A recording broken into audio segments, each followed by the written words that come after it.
Peut-on se libérer des pensées parasites? C'est ce que je vous propose de découvrir dans cet épisode. Moutassem, amour avec vous. Bienvenue à ce nouvel épisode du podcast Pratiquer la méditation. Dans ce podcast, je vous parle de méditation et de comment méditer nous aide à nous reconnecter à la joie de vivre le moment présent. Peut-on se libérer des pensées parasites? Ces pensées qui reviennent sans cesse et qui nous font chavirer dans un état d'inquiétude et de mal-être. Vous savez, ces pensées et paroles du mental qui surgissent au pire moment. Le soir, juste avant de s'endormir, le matin, lorsque l'on ouvre les yeux, ces pensées surgissent pour venir picorer notre être de l'intérieur. Le genre de pensée que l'on peut tenir à distance un certain temps, à l'aide d'une séance de relaxation, d'un appel avec une amie ou d'une bonne série télé, mais des pensées qui finissent par toujours revenir avec force et vengeance. Oui, ces pensées. Peut-on s'en libérer? C'est ce que j'aimerais explorer avec vous dans l'épisode d'aujourd'hui. Et tout d'abord, on va voir ce qui ne marche pas, les ignorer. Je vous comprends, je sais que vous êtes certainement épuisé de réfléchir encore et encore à votre relation de couple, vos relations au travail, votre situation financière, vos problèmes familiaux, vos douleurs et maladies, votre solitude, ou à ce proche qui souffre. Donc vraiment cochez la case ou les cases qui vous conviennent. Je sais que ces pensées vous plongent dans un état de stress et de confusion. Cela vous fatigue, cela affecte votre morale. Et c'est tout à fait naturel d'essayer d'éviter ces pensées, soit en se distrayant à l'aide de la télé, du téléphone, ou en s'activant, en faisant le ménage, en faisant du sport, ou bien aussi en se faisant un shot d'hormones en quelque sorte à l'aide du sport, de l'alcool, de médicaments qui vont amener un apport de dopamine, d'adrénaline, d'endorphine pour masquer l'agitation intérieure. Mais le problème avec la distraction ou l'évitement de ces pensées, c'est qu'elles vont continuer en arrière-plan à saper votre niveau d'énergie. Il y a 3 ans, j'ai travaillé en tant que chiropraticien pendant 1 an à Bangkok. Mes journées et semaines étaient bien remplies et je n'avais qu'1 heure le matin et 1 heure le soir pour continuer à animer le podcast Pratiquer la méditation. Pendant ce temps, je devais écrire le sujet, enregistrer l'audio, faire le montage, publier. Autant dire que je devais travailler efficacement pour pouvoir publier régulièrement. Et en tout début de cette période, mon ordinateur a commencé à faire des siennes. Il surchauffait, et il faut dire que la chaleur de la Thaïlande, ça n'aidait pas, et cela le faisait tourner au ralenti et me freiner dans mon élan. Et comme je n'avais que peu de temps, je n'avais pas le temps de trouver la cause du problème, ce que j'essayais c'était de trouver d'autres solutions. J'augmentais la climatisation pour essayer de rafraîchir, de refroidir l'appareil, et j'essayais d'avancer au mieux sur mes épisodes.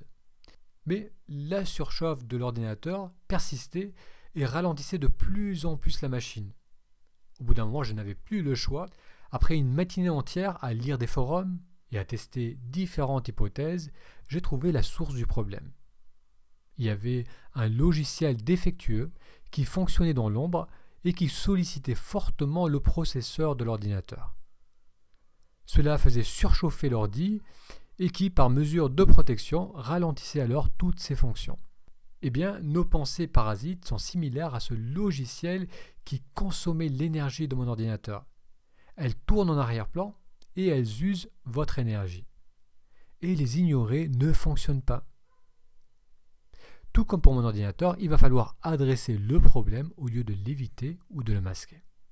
Pour commencer à se libérer des pensées parasites et retrouver ainsi de la disponibilité mentale et émotionnelle, et c'est tellement important pour les prises de décision, pour l'expression de sa créativité et pour la connexion à autrui. Donc pour cela, il va falloir exposer nos pensées au moment présent. Il va falloir exposer ces pensées parasites au moment présent.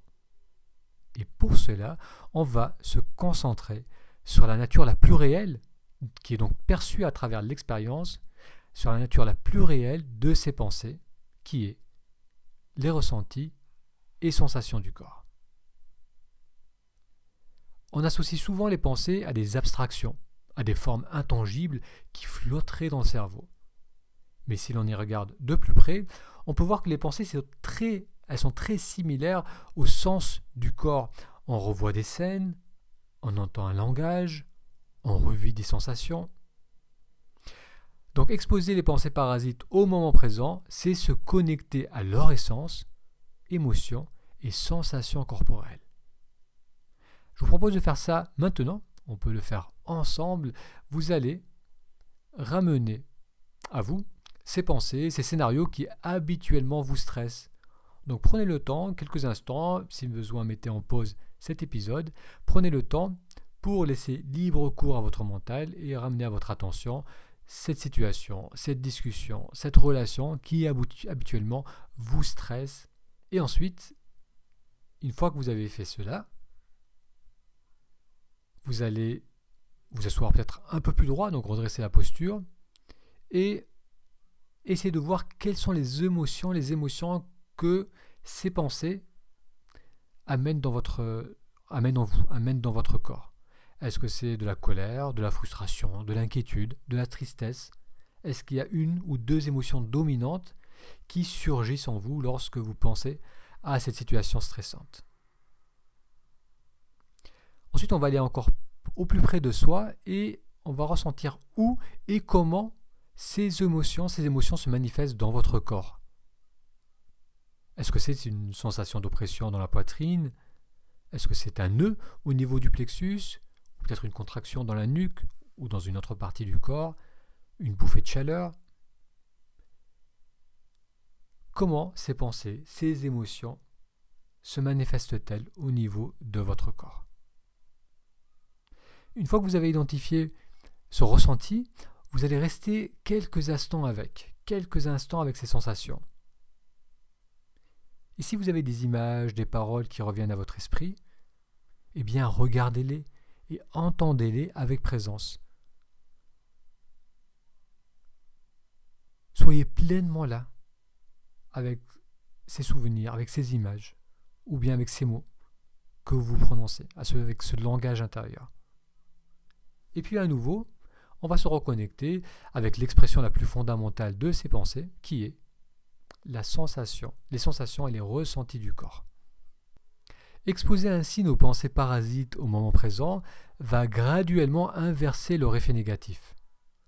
Au lieu de nous déconnecter de l'expérience de l'instant, en nous amenant à crisper notre attention sur ce qui nous fait peur, ces pensées vont devenir une passerelle vers le moment présent.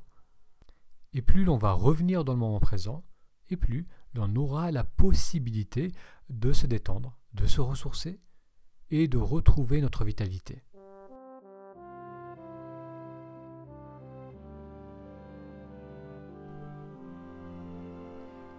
Si auparavant, les pensées négatives amenaient des émotions inconfortables, qui amenaient ensuite plus de pensées négatives, donc on se perd dans les pensées, en essayant de chercher des solutions, en essayant de fuir ces émotions inconfortables, eh bien le fait de se perdre dans plus de pensées négatives, ça va amener encore plus d'émotions inconfortables. Donc ça, c'était le cercle vicieux dans lequel on se trouve habituellement, et c'est pour cela que au bout d'un moment, on sature, on n'en peut plus, on va chercher à se distraire, on va chercher à inhiber les sensations et les ressentis. Donc si auparavant les pensées négatives amenaient des émotions inconfortables, qui ensuite amenaient plus de pensées négatives, amenant alors plus d'émotions inconfortables, maintenant, à travers cette compréhension et cet exercice qu'on a fait aujourd'hui, les pensées négatives amènent des émotions inconfortables, les émotions inconfortables vont nous ramener au ressenti du corps. Donc lorsque je ressens cet inconfort, ces émotions, au lieu de chercher la solution au niveau du mental, je vais plutôt ressentir mon corps. Où est-ce que cela se manifeste? Cela me permet de revenir dans le présent, parce que je suis pleinement présent avec ces ressentis, ces blocages, cette oppression, ma respiration alternée, les tensions. Donc tout ce qui se passe dans mon corps dans l'instant, je vais pleinement le ressentir et ça va me permettre de rester un instant dans le moment présent. Et c'est là où il va y avoir une vraie possibilité de détente. Alors pour résumer, pour se libérer des pensées parasites, il ne s'agit pas de les fuir ni de les résoudre avec plus de pensées, mais plutôt de passer à travers. Passer à travers, c'est les vivre pleinement dans le moment présent, en se reconnectant à leur nature fondamentale, les sensations et ressentis du corps. C'est vrai qu'au début, ça peut être inconfortable parce qu'on va ressentir pleinement les émotions et les tensions du corps, mais encore une fois, si l'on reste avec, on va petit à petit accéder à un état de détente. Exposer les pensées négatives au moment présent est l'un des piliers de la méditation introspective.